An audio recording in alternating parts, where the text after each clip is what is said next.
Marites, mga mare at pare! Walang maliit na tao para sa pag-abot ng mga malalaking pangarap.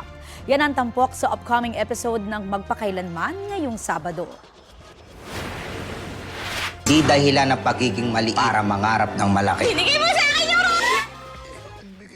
Ang kapuso actress na si Jo Berry ang mismong gumanap sa kanyang real-life story episode ng Little Big Dreamer.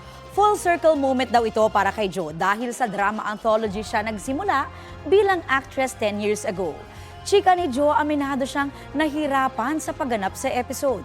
May mga parte ng kanyang buhay kasi na ayaw na niyang balikan.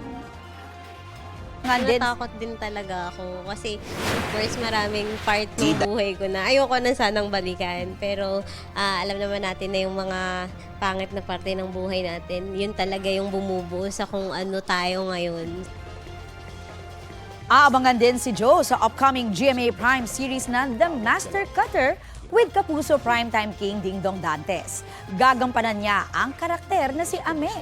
Kumusta kaya katrabaho si Dingdong? Very maalaga si Kuya Dong. Lagi niya akong chine-check, okay ka lang every after scenes, pag actions or may mga takbo, okay ka lang, okay ka pa, ganun. Maalaga po si Kuya Dong sa aming lahat.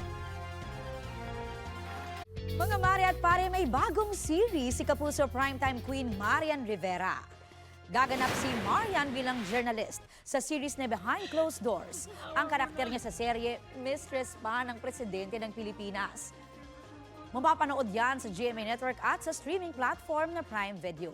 Present si Marian sa launching ng Behind Closed Doors at full support ang ilang Kapuso officers sa pangunguna ni GMA Network Senior Vice President at GMA Pictures President Attorney Annette Gozon Valdez.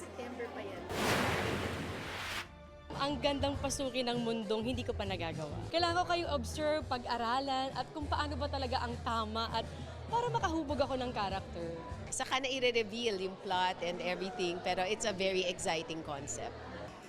Bibida rin si Kapuso Primetime Princess Barbie Forteza sa upcoming series na Honor Thy Mother. Kasama niya si megastar Sharon Cuneta na dream daw ni Barbie na makasama sa project. Collab project yan ng GMA Network, ABS-CBN at Prime Video. Parte rin ng cast si Sparkle star Khalil Ramos.